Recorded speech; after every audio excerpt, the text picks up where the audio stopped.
If you had to ask me, Little Bear, what one thing stands out from your Mediterranean cruise? I went to many different ports. We ended up in Israel, we left Rome, we were all over the Mediterranean. And of course, each port had its own city, and we went to various cities. And if you had to ask me one word that would describe our adventure, I would say ruins. Yes, ruins. Ruins, ruins, ruins were everywhere, and I think that's what shocked me.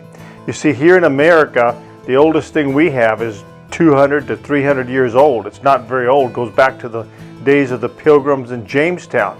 And even those places are deteriorated, fallen apart, and there's no structure left. It was made out of wood, it's gone. But there, things that are made out of marble, concrete, and various forms that are permanent are still there, but they are in ruins. And it's profound. I see so much ruins that it's a little overwhelming to me to see so much ruins. I'd like to take you on a little guided tour and show you some of the ruins that Marilyn and I saw on our tour.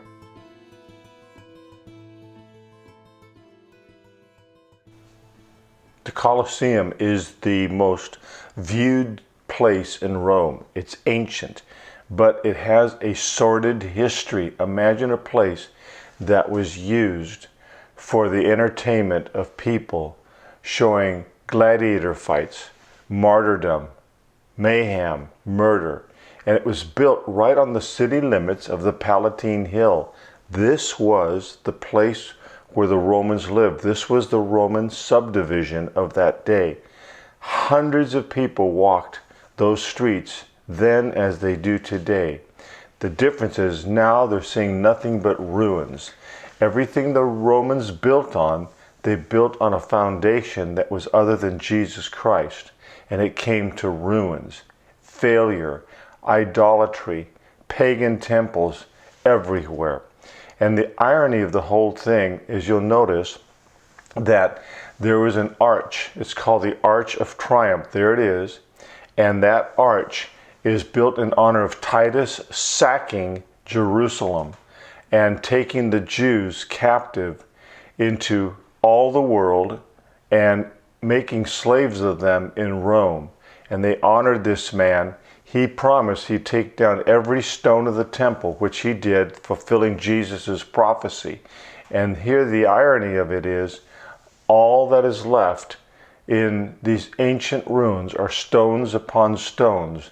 God had the final say on what would remain in these ruins that were not built on Christ, but built on flesh and pagan gods.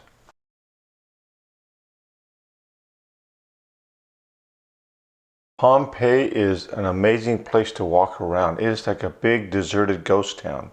Everywhere you look, there are ruins. But when you look at some of the frescoes that are here and there, they are so perverted, I can't even talk to you about them. I believe this town was a perverted town, given over to sexual perversion and idolatry of all kinds. No wonder God allowed a volcano in 79 AD to catch them off guard and destroy that civilization. Athens was where Paul spent much of his time trying to convert the people towards Jesus Christ, warning them of their paganism. This is what Paul saw. This is a before picture of what Athens may have looked like during the days of the Apostle Paul. And here it's turned to ruins. He warned them that if they continue to worship Aphrodite, this is the temple of Aphrodite, the Parthenon. Many Greek gods were all over the place, and now look at it today. It's turned into ruins. Ephesus, what a story. Jesus even warned in the book of Revelation chapter 2 that if they would lose their first love, they would lose their life. This is the temple to Hadrian.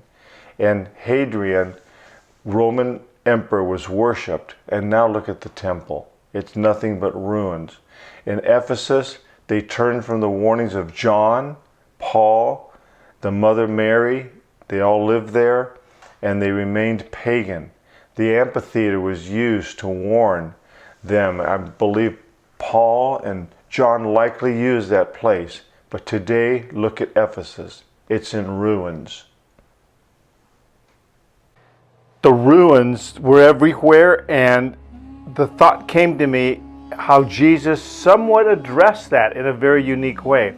You remember when he said to Bethsaida, Chorazin, and Capernaum, the very dwelling places of James, Peter, and the disciples, some of the fishermen that lived in these fishing villages on the north part of the Sea of Galilee.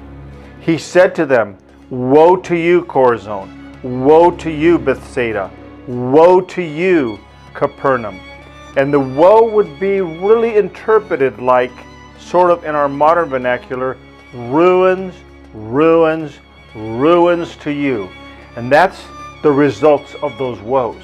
Did you know when you go today to Bethsaida, Chorazin, and Capernaum, those former villages are nothing but balsamic rock strewn all over the place. All the buildings are completely in ruins. Why? Because Jesus did his mighty works there, the healing of the blind, the feeding of the multitudes, the walking on the water. He preached in the synagogues, and you know what they did? They ran him out of town. And so the results of that woe are ruins. And it's a warning for us. Jesus is basically saying, what does it profit for you to gain the whole world and lose your soul and end up with your life in ruins? You think you've accomplished much, but you can't take it with you, and it ends up being ruins. So my challenge for all of us is that we should live our lives in such a way that in the end, and I'm thinking more of that now as I'm 71, that in the next 10 years it may be curtains for me. I may just live to be in my early 80s and it's over. And I have to say to myself, what did I do in the life that I lived? For those of you that are younger, this is a challenge. Maybe my grandchildren. And hopefully, if I've already gone, my great-grandchildren. So my challenge is that live your life in such a way that you have something to show that's redemptive, that others can build on. That you've started a foundation that is built on Christ and you move forward. And there's nothing to be ashamed of.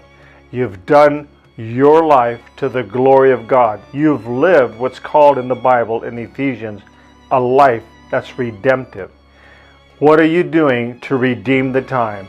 God wants us to build on the foundation of Jesus Christ. And when you do that, there'll be no ruins attached to your name. I leave you with this word to pause and ponder.